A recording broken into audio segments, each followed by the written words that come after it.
புதூர் அருள்மிகு மாரியம்மன் திருக்கோவில் திருக்கூட நன்னீராட்டு பெருஞ்சாந்தி பெருவிழா முளைப்பாரி மற்றும் தீர்த்தக்குடம் அழைத்து வருதல் நிகழ்ச்சி நடைபெற்றது.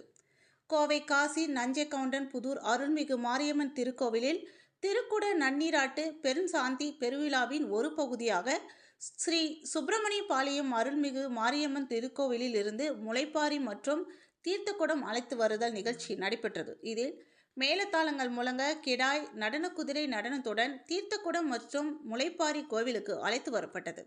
கோவை காசி நஞ்சைகவுண்டன் புதூர் பகுதியில் அமைந்துள்ளது அருள்மிகு மாரியம்மன் திருக்கோவில். இக்கோவிலில் விநாயக பெருமான், முருகப்பெருமான், ஆதி நாராயண பெருமாள், அபிராமி உடன்மர், அமிர்த கடேஸ்வரர் உள்ளிட்ட பரிவார தெய்வங்கள் அருள் பாலித்து வருகின்றன. இந்நிலையில் கோவிலில் புனரமைக்கப்பட்டு திருக்குட நன்னீராட்டு பெருஞ்சாந்தி பெருவிழா வரும் 6ஆம் தேதி விமர்சையாக நடைபெறவுள்ளது. இதில் கடந்த ஞாயிறன்று மகா கணபதி ஹோமத்துடன் திருக்குட நன்னீராட்டு பெருவிழா நிகழ்ச்சி தொடங்கியது. திங்கட்கிழமை பஞ்சகவ்ய பூஜை, மூர்த்தி ஹோமம், சாந்தி ஹோமம், தீ ஆராதனை நடைபெற்றது. இதையடுத்து இன்று சுப்பிரமணியபாளையம் அருள்மிகு மாரியம்மன் திருக்கோவிலில் இருந்து முளைப்பாரி மற்றும் தீர்த்தக்குடம் அழைத்து வருதல் நிகழ்ச்சி நடைபெற்றது. இதில் சுமார் 500க்கும் மேற்பட்ட பெண்கள் மற்றும் குழந்தைகள் ஒரே மாதிரியான உடை அணிந்து முளைப்பாரியை கைகளில் ஏந்தி ஊர்வலமாக வந்தனர்.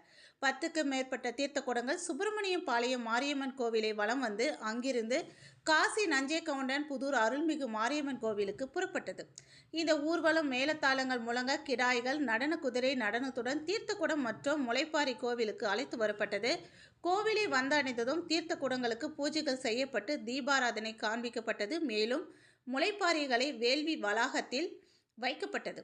தொடர்ந்து ஆயிரக்கணக்கானவர்களுக்கு அன்னதானம் வழங்கப்பட்டது. இந்நிகழ்வில் சுற்று வட்டாரங்களில் இருந்து திரளான பக்தர்கள் கலந்து கொண்டனர். தொடர்ந்து மாலை முதற்கால வேள்வி பூஜைகளும், புதன்கிழமை 2ஆம் கால வேள்வி மற்றும் 3ஆம் கால வேள்வி யாகங்களும் நடைபெறவுள்ளது. அதேபோல வியாழனன்று 4ஆம் கால வேள்வி, 5ஆம் கால வேள்விகள் நடைபெறுகிறது. வெள்ளிக்கிழமை 6ஆம் கால வேள்வியை தொடர்ந்து ராஜகோபுர கலசங்களுக்கு புனித நீர் ஊற்றப்பட்டு திருக்குட நன்னீராட்டு பெருவிழா நடைபெறவுள்ளது. இதற்கான ஏற்பாடுகளை கோவில் நிர்வாகிகள் மற்றும் பொதுமக்கள் செய்திருந்தனர் என்பது குறிப்பிடத்தக்கது.